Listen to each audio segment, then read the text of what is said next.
Friends, welcome to our channel. இன்னைக்கு வீடியோவில் என்ன பார்க்க போகிறோம் அப்படின்னு பார்த்தீங்கன்னா, money saving tips and tricks தான் பார்க்க போகிறோம். நம்ம நிறைய பேர் பார்த்தீங்க அப்படின்னா வந்து பணத்தை சேவ் பண்ணணும்னு நினைப்போம். பட் வந்து சேவ் பண்ணவே முடியல அப்படின்னு தோணும். அப்படி இருக்கிறவங்க சின்ன சின்ன டிப்ஸ் அண்ட் ட்ரிக்ஸை வந்து ஃபாலோ பண்ணோம் அப்படின்னா நம்ம கையிலையும் பார்த்தீங்கன்னா நம்ம நினைச்ச அளவுக்கு பணத்தை சேமிக்க முடியும். அதுக்கு பார்த்தீங்கன்னா இந்த வீடியோவில் நான் ஒரு 10 டிப்ஸை வந்து உங்களோட ஷேர் பண்ணியிருக்கிறேன். இந்த டிப்ஸ் எல்லாமே பார்த்தீங்க அப்படின்னா கண்டிப்பாக உங்களுக்கு யூஸ்ஃபுல்லாக இருக்கும். அதனால் வீடியோ ஸ்கிப் பண்ணாமல் முழுமையாக பாருங்கள். அதுவும் இல்லாமல் நம்ம சேனலை பார்த்து சப்போர்ட் பண்ணிட்டு இருக்க உங்களோட அத்துணை பேருக்கும் என்னுடைய மனமார்ந்த நன்றிகளை தெரிவிச்சுக்கிறேன். இது வரைக்கும் நம்ம சேனலை சப்ஸ்கிரைப் பண்ணலன்னா எனக்காக சப்ஸ்கிரைப் பண்ணிட்டு பாருங்க. வாங்க வீடியோக்குள்ள போகலாம். இன்னைக்கு பாத்தீங்க அப்படின்னா இந்த வீடியோல சேமிப்பு அது மட்டும் இல்லாம சிக்கனம் அப்படிங்கறதையும் நம்ம ஃபாலோ பண்ணணும் அப்படின்னா கண்டிப்பா நம்மளால நிறைய பணத்தை சேமிக்க முடியும். அப்படிங்கிறதுனால தான் இந்த வீடியோல ஒரு 10 டிப்ஸ் உங்களோட ஷேர் பண்ணியிருக்கேன். ஒவ்வொரு டிப்புமே பாத்தீங்கன்னா எல்லாரும் ஃபாலோ பண்ணக்கூடிய விஷயங்களா தான் இருக்கும். அதனால வீடியோவை தொடர்ந்து பாருங்க. சேமிப்பு சிக்கனம் இது ரெண்டும் சேர்ந்து இருந்தது அப்படின்னா கண்டிப்பா நம்ம கையில பணம் அப்படிங்கிறது எப்பவுமே இருந்துகிட்டே இருக்கும். அந்த மாதிரி என்னென்ன டிப்ஸ் அப்படிங்கிறத பார்க்கலாம். ஃபர்ஸ்ட் டிப் பார்த்தீங்க அப்படின்னா நெட் யூசேஜ் அப்படிங்கிறது தான். ஏன் வந்து நான் வந்து நெட் யூசேஜை வந்து ஷேர் பண்ணியிருக்கேன் அப்படின்னு பார்த்தீங்கன்னா, இப்போ இருக்கிற காலகட்டத்தில் பார்த்தீங்க அப்படின்னா நம்ம வந்து சாப்பாட்டுக்கு செலவாகுதோ இல்லையோ நெட்டுக்கு வந்து அதிகமாக செலவு பண்ணுற மாதிரி இருக்குது. இப்போ நானுமே பார்த்தீங்க அப்படின்னா யூடியூப் வந்து வீடியோ வந்து அப்லோட் பண்ணுறதுக்குலாம் பார்த்தீங்க அப்படின்னா எனக்கு வந்து 1.5 ஜிபி 2 ஜிபி எல்லாம் தேவைப்படுது பர் டே. அப்படி இருக்கிறப்ப பார்த்தீங்க அப்படின்னா எனக்கு வந்து கூடுதலாக வந்து நெட்டை வந்து யூஸ் பண்ண வேண்டியதாக இருக்குது. அப்படி ஆகும்பொழுது அதிகமாக செலவாகிற மாதிரி எனக்கு தோணுது. ஆனால் நம்ம வந்து நெட் யூசேஜ் பண்ணுறவங்க என்ன பண்ணணும் அப்படின்னு பார்த்தீங்கன்னா நம்மளுடைய தேவைக்கு எவ்வளோ இருக்கோ அதுக்கு தகுந்த மாதிரி நம்ம வாங்கலாம்.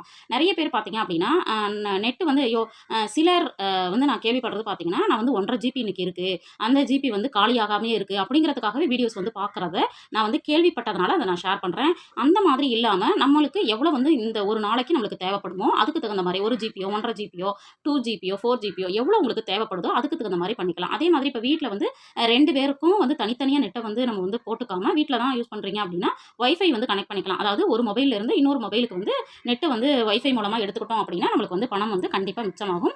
அதனால ஃபர்ஸ்ட் விஷயம் வந்து நெட் யூசேஜ் வந்து எவ்வளவு தேவையோ அதை வந்து பாருங்க.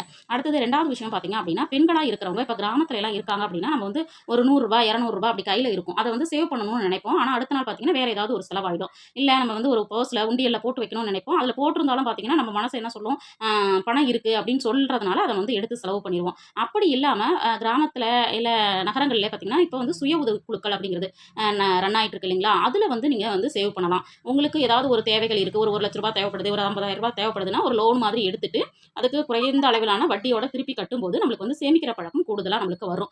ஆனா இந்த இடத்துல நான் சொல்ற விஷயம் பாத்தீங்க அப்படின்னா நீங்க லோன் எடுத்துட்டு அதுக்கு கட்டும்பொழுது நம்ம வந்து வட்டி தொகை கொடுக்க வேண்டியதா இருக்கும். பட் வந்து லோன் எடுக்காம நீங்க வந்து பணமா மட்டும் குடுத்து ஒரு சீட்டு மாரி போட்டு நம்ம வந்து எப்ப தேவைப்படுதோ அப்போ வந்து ஒரு 1,00,000 50,000 60,000 நம்மளுக்கு தேவைப்படுற போது எடுத்துக்கிற மாதிரி நீங்க என்ன பண்ணலாம் அப்படின்னா சுய உதவி குழுக்கள்ல உங்களுடைய பணத்தை சேமிச்சு வைக்கலாம். அடுத்தது பார்த்தீங்க அப்படின்னா வேலைக்கு ஆள் வைக்கிறது. இப்போ நிறைய இடங்கள்ல வந்து இப்போ வந்து ரொம்ப ட்ரெண்டிங்கா போயிட்டு இருக்கிறது என்னன்னு பார்த்தீங்கன்னா நம்ம ஏதாவது ஒரு வேலைக்கு போயிட்டு இருப்போம், வீட்டு வேலை செய்ய முடியாம ரொம்ப திணறுவோம். அப்படி இருக்கிறப்ப பார்த்தீங்க அப்படின்னா பாத்திரம் விளக்கறதுக்கு ஒரு ஆள் வச்சுக்கலாம், அல்லது துணி துவைக்கிறதுக்கு ஒரு ஆள் வச்சுக்கலாம், அல்லது வீடு துடைக்க ஒரு ஆள் இருந்தா பரவாயில்ல அப்படின்னு சொல்லிட்டு நம்ம என்ன பண்ணுவோம்னா நம்ம வந்து அந்த மாதிரி ஆள் வைக்கிறதுக்கு முயற்சி பண்ணுவோம். அது வந்து வைக்கிறதுல தவறு கிடையாது. இருந்தாலும் பார்த்தீங்க அப்படின்னா நம்மளுக்கு நம்ம வந்து ஹெல்த் வந்து எப்பவுமே நல்ல ஆரோக்கியமா இருக்கணும் அப்படின்னா கண்டிப்பா முடிஞ்ச வரைக்கும் நம்ம எல்லா வேலைகளையும் பண்றதுக்கு முயற்சி பண்ணணும். முடியலங்கிற பட்சத்தில் கண்டிப்பா ஆள் வைக்கிறதுல தவறே கிடையாது. பட் முடிஞ்ச வரைக்கும் நம்மளே செய்யும் பொழுது நம்மளுக்கு வந்து ஹெல்த்தும் வந்து நல்லா இருக்கும். அதே மாதிரி நம்மளுக்கு வந்து செலவும் மிதமாகும். கண்டிப்பா இந்த டிப்பும் ஃபாலோ பண்ணுங்க. அடுத்தது வந்தீங்கன்னா பட்ஜெட். கண்டிப்பா வந்து பட்ஜெட் போடாம நீங்க எந்த ஒரு செலவும் செய்யாதீங்க, சேமிப்பும் பண்ணாதீங்க. பட்ஜெட்டை முதல்ல போடுங்க. எவ்வளவு சேமிக்க போறோம், எவ்வளவு செலவு பண்ண போறோம், என்ன செலவு பண்ண போறோம் எல்லாமே கண்டிப்பா நோட் பண்ணி பாருங்க. பணம் வந்து மிச்சமாகுது அப்படிங்கிறத நீங்க கண்கூடா பார்க்க முடியும். அடுத்தது வந்து 5th ஒன் பார்த்தீங்க அப்படின்னா இப்போ நம்ம வந்து ஒரு ஊர்ல இருந்து இன்னொரு ஊருக்கு ஏதோ ஒரு விஷயத்துக்கு போறோம், நல்லதுக்கோ கெட்டதுக்கோ போறோம் அப்படின்னா அதுக்கு வந்து பார்த்தீங்கன்னா நிறைய பேர் இப்போ எல்லாருமே என்ன பண்றாங்க அப்படின்னா இப்போ வந்து கார் யூஸ் பண்ண ஆரம்பிச்சிட்டோம், அதே மாதிரி பைக் யூஸ் பண்ண ஆரம்பிச்சிட்டோம். இப்போ கார்ல போறீங்க அப்படின்னா நீங்க வந்து ஒரு ₹500 இருந்து ₹1000 பெட்ரோல் போடுறீங்கன்னா இப்போ வண்டிக்கு பார்த்தீங்கன்னா டூ வீலருக்கு ஒரு ₹200 வந்து நீங்க என்ன பண்ணுவீங்க பெட்ரோல் போடணும். அதுவே நீங்க வந்து பஸ்ஸோ ட்ரெயின்லயோ போய் பாருங்க ₹50 இருந்து ₹100 உங்களுக்கு செலவு முடிஞ்சு போயிடும். அப்போ அந்த பெட்ரோல் செலவு மிச்சம். அதுவும் இல்லாமல் பார்த்தீங்கன்னா இப்போ வண்டியெல்லாம் அவ்வளோ ஈஸியாக ஓட்டிட்டு போக முடியுதா அப்படின்னா கண்டிப்பாக ஓட்டிட்டு போக முடியறதில்ல. ஏன்னா ரொம்ப டிராஃபிக்காக இருக்குது. அது இல்லாமல் பார்த்தீங்கன்னா வண்டி ஓட்டுறவங்க நம்ம ஓட்டுறவங்க சரியாக ஓட்டிட்டு போனாலும் எதிரில் ஓட்டிட்டு வரவங்க சைடில் ஓட்டிட்டு வரவங்கலாம் வந்து கரெக்டாக ஓட்டிட்டு வராங்களா அப்படிங்கிறது ஒரு டவுட் தான்.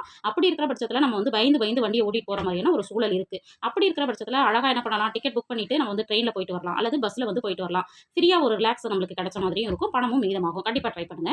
அடுத்தது பார்த்தீங்க அப்படின்னா வேலைக்கு போகிறவங்க வேலைக்கு போகிறவங்க வந்து வெளியில தான் நம்ம சாப்பிடணும் அப்படின்னு சொல்லிட்டு நிறைய பேர் இப்போ வந்து கேண்டீன் இருக்குது அங்கே சாப்பிட்டுக்கலாம், ஹோட்டல் இருக்குது அங்கே சாப்பிட்டுக்கலாம் அப்படின்னு சொல்லிட்டு நம்ம வந்து வெளியில் சாப்பிட்றதுக்கு நம்ம வந்து இப்போதைக்கு பழகிட்டோம். பட் வெளியில் சாப்பிட்றதுல தவறு கிடையாது. ஆனால் வந்து அந்த ஃபுட்டு வந்து நம்ம ரெகுலராக எடுத்துக்கிறோம் அப்படின்னா நிறைய பணம் வந்து நம்மளுக்கு விரயமாகும். அதுவும் இல்லாமல் உடம்பும் பார்த்திங்கன்னா கெட்டு போயிடும். அப்படி இருக்கிறது வந்து தவிர்க்கணும்னு நினச்சிங்கன்னா கண்டிப்பாக நீங்கள் எங்கெல்லாம் வேலைக்கு போகிறீங்களோ அப்போது கையில் ஃபுட்டு வந்து எடுத்துகிட்டு போயிருங்க. அதே மாதிரி தண்ணி கொண்டு போகிறது, அப்புறம் வந்து டீ காஃபி கையில் கொண்டு போயிடுறது, இந்த மாதிரியெல்லாம் நம்ம கையில் என்னென்னலாம் கொண்டு போக முடியுமோ அதெல்லாம் எடுத்துகிட்டு போயிட்டோம் அப்படின்னா கண்டிப்பாக நம்மளுக்கு வந்து பணம் வந்து மிச்சமாகும்.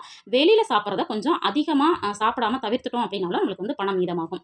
அது 7th டிப் பார்த்தீங்கன்னா, தேவையில்லாத பொருட்களை வாங்கினால் அப்படின்னு நான் கொஷின் மார்க் ஏன் போட்டிருக்கேன் அப்படின்னா, பார்க்குற வியூவர்ஸ் கண்டிப்பாக தெரியும். தேவையில்லாத பொருளை வாங்கணும்னா தேவையான ஒரு பொருளை நம்ம விற்க போகிறோம் அப்படின்னு அர்த்தம் இல்லைங்களா? அதனால் கண்டிப்பாக தேவையில்லாத எந்த ஒரு பொருளையும் நீங்கள் வாங்குறதுக்கு முயற்சி பண்ணாதீங்க. கண்டிப்பாக இந்த பொருள் இல்லாமல் நம்மளால் லைஃப்பை லீட் பண்ண முடியாது அப்படிங்கிற ஒரு சூழல் வரும்போது மட்டும் அதை வந்து வாங்குறதுக்கு முயற்சி பண்ணுங்கள். அதனால் தேவையில்லாத பொருளை வாங்காமல் இருந்தாலே நம்மளுக்கு வந்து பணம் மீதமும் ஆகும், சேமிப்பும் அதிகரிக்கும். அடுத்தது 8th டிப் பார்த்தீங்க அப்படின்னா, இபி பில் முடிஞ்ச வரைக்கும் அதை குறைக்கிறதுக்கு முயற்சி பண்ணுங்கள். இப்போ வந்து நீங்கள் வீடியோ பார்க்கும்பொழுது கண்டிப்பாக இபி பில்லோட அமௌண்ட் வந்து நம்மளுக்கு வந்து இப்போ வந்து இன்க்ரீஸ் ஆகிருக்கு. அதையுமே வந்து நான் கண்டிப்பாக ஷார்ட்ஸ்லையாவது உங்களுக்கு கொடுக்குறதுக்கு நான் ட்ரை பண்ணுறேன். ஏன்னா டேரிஃப் வந்து மாற்றிருக்கிறதா இப்போ தகவல் கிடச்சிருக்கு. அதை பார்க்கும்போது கொஞ்சம் ஷாக்கிங்காக தான் இருக்குது. இருந்தாலும் பார்த்தீங்க அப்படின்னா நம்ம வந்து என்ன பண்ணணும், இபி பில்லை குறைக்கிறதுக்கு நம்ம முயற்சி பண்ணணும். கவர்மெண்ட் வந்து இவ்வளோ தான் கட்டணும்னு சொன்னால் நம்ம கட்டி தான் ஆகணும், வேறு வழி கிடையாது. ஆனால் அதை வந்து தவிர்க்கணும்னு நினைச்சோம்னா நம்ம பில்லை வந்து குறைக்கிறதுக்கு முயற்சி பண்ணலாம். அதை வந்து நீங்கள் ட்ரை பண்ணலாம்.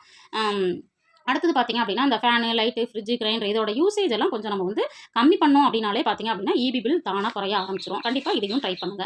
அடுத்தது பார்த்தீங்க அப்படின்னா, ஒவ்வொரு மாதமும் வந்து குறிப்பிட்ட தொகையை வந்து நம்ம சேமிக்கணும் அப்படின்னு நினச்சிட்டு சேமிக்கிறது. இப்போ இந்த மாசத்துல நான் ரூ. 5 சேமிக்க போறேன். அடுத்த மாசம் நான் ரூ. 10 சேமிக்க போறேன். அல்லது 15 சேமிக்க போறேன். இந்த மாதிரி ஒரு மணி சேவிங் சேலஞ்ச் எடுத்து பண்றது நம்ம வந்து ரொம்பவும் நல்லது. இப்போ நம்ம சேனலை தொடர்ந்து பார்த்துட்டு இருக்கவங்களுக்கு தெரிஞ்சிருக்கும் பார்த்தீங்கன்னா, இந்த உண்டியல்ல தான் நான் ஒவ்வொரு மாதமும் மணி சேவிங் சேலஞ்ச் வந்து பண்ணிட்டு அதை வந்து உங்களோட ஷேர் பண்ணிட்டு வந்துட்டு இருக்கேன். அந்த மாதிரி நீங்களும் என்ன பண்ணலாம் அப்படின்னா, ஒரு சின்ன அமௌண்ட்டை வந்து சேலஞ்சாக எடுத்து உங்களால் முடிஞ்சதை சேமிக்கிறதுக்கு முயற்சி பண்ணுறது.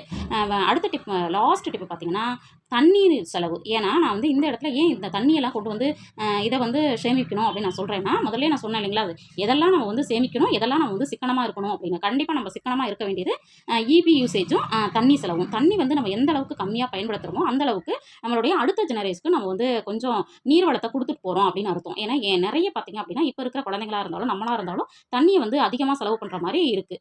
ஆனால் வந்து இப்போ இருக்கிற காலகட்டத்திலேயே நம்ம வந்து தண்ணியை காசு கொடுத்து வாங்குற நிலையில் இருக்கும். அதுக்கு தண்ணி கிடைக்குது, அதாவது காசு கொடுத்தா தண்ணி கிடைக்குது அப்படிங்கிற நிலை இருக்குது. இதுவே அடுத்த ஜெனரேஷனுக்கு வந்து காசு கொடுத்தாலும் தண்ணி கிடைக்குமா அப்படிங்கிறது ஒரு கேள்விக்குறியாக இருக்குது. அப்படி இருக்கிற பட்சத்தில் நம்மளால் முடிஞ்ச வரைக்கும் எவ்வளோ சிக்கனமாக பயன்படுத்த முடியுமோ அவ்வளோ சிக்கனமாக பயன்படுத்தலாம். ஏன் இந்த இடத்துல நான் வந்து இந்த சேவிங்கில் இதை சொல்கிறேன் அப்படின்னு பார்த்தீங்கன்னா, நம்ம வந்து தண்ணி வந்து அதிகமாக யூஸ் பண்ணும்போது தண்ணி அதிகமாக செலவாயிடும். அப்போ மோட்டர் வந்து அடிக்கடி போட வேண்டியது இருக்கும். மோட்டர் அடிக்கடி நம்ம போட்டோம்னா இபி பில் இன்க்ரீஸ் ஆகும். இதுதான் எதெல்லாம் நம்ம சிக்கனமாக இருக்கணுமோ அதெல்லாம் நம்ம சிக்கனமாகவும் இருக்கணும், சேமிப்பவும் செய்யணும் அப்படிங்கிறதுக்காக தான் இந்த வீடியோவில் நான் சொன்ன விஷயங்கள் உங்களுக்கு யூஸ்ஃபுல்லாக இருந்திருக்கும் அப்படின்னு நினைக்கிறேன். வீடியோ பிடிச்சிருந்தா லைக் பண்ணுங்கள், ஷேர் பண்ணுங்கள், கமெண்ட் பண்ணுங்கள். மறக்காமல் நம்ம சேனலை சப்ஸ்கிரைப் பண்ணி வச்சுட்டு பாருங்கள். தேங்க்ஸ் ஃபார் வாட்சிங்.